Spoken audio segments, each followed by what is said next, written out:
federal law allows citizens to reproduce, distribute, or exhibit portions of copyrighted motion pictures, videotapes, or video discs under certain circumstances without the authorization of the copyright holder. This is called fair use. It is allowed for purposes of criticism, news reporting, teaching, and parody, which doesn't infringe of copyright under 17 U.S.C. 107. Before the United Healthcare CEO was gunned down on the streets of New York, the shooting that took our breath away was the killing of Judge Kevin Mullins right there in his own chambers. We know who fired those shots. It was on video right there. That was Sean Mickey Steins right there with the gun. He was the sheriff at that time of their rural Kentucky county.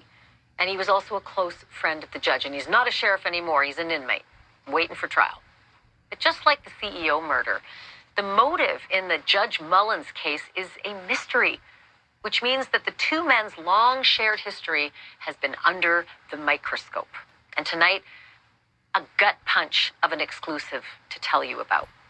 It turns out there are recordings about the dead judge that tie him to some very dirty business in that county. A sex for favors scandal that sent a former deputy to jail and got the sheriff, who's now facing murder, sued in federal court. News Nation investigative producer Allison Weiner uncovered these recordings, and she joins me live now. You're such a great producer. I mean, we send you out to dig this stuff up, and then I have to have you on television to report it. What kind of a recording are we talking about, Allison? Well, these are recordings from the criminal investigation into Deputy Fields, the guy that went to prison for the sex for favor scandal. And Deputy Fields was convicted of rape 3, of sodomy, and also of perjury. So the recordings are from his victim. And she subsequently has filed the civil rights lawsuit in federal court. The victim is Sabrina Atkins, and she was interviewed by police about what had happened to her when she was an inmate in Fletcher County in Whitesburg. And that's where Sheriff Stein was working, and also where Ben Fields was working. And these recordings, I was listening to them, and I just sort of stopped and was like, I'm beginning to see that Sheriff Stein's life was coming apart, like sort of one thing, one block at a time. And this was not a good thing that I was listening to. And let's take a listen to it, and then we can talk about it. He does have some videotapes of some stuff in the judge's chambers.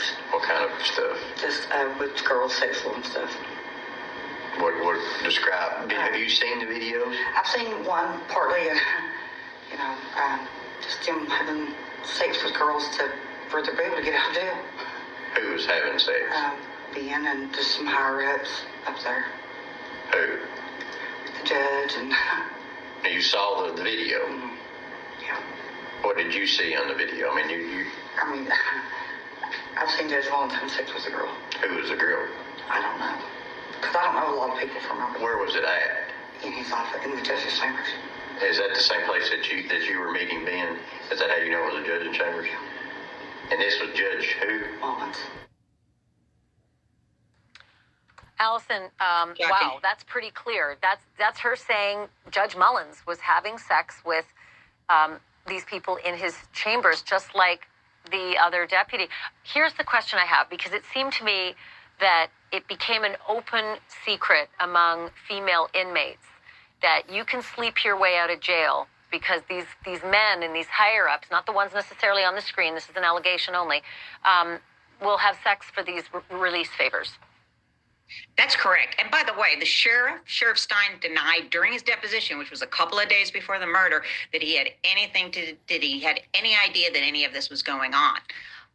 But the fact is that the plaintiff in the lawsuit, again, Sabrina Atkins, said that she had heard rumors and that you could exchange sex for not having to wear your ankle bracelet. She didn't say that specifically, but for some favors. And that's exactly what ended up happening, because she couldn't afford to pay for the ankle bracelet. You have to pay for the ankle bracelet weekly.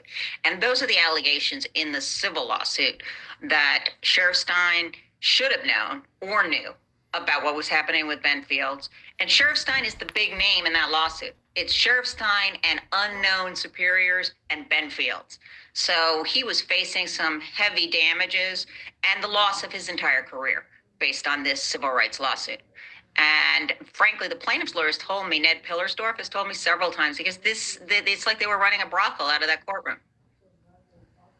Unbelievable. Well, I feel like it's just the tip of the iceberg because there's still a lot more to connect Stein's allegedly murdering the judge based on what the judge maybe would have said to bring Stein's more into this picture. So you're invited back, anytime. Just knock on the door and you're on. Alison Weiner, great. Thanks for watching.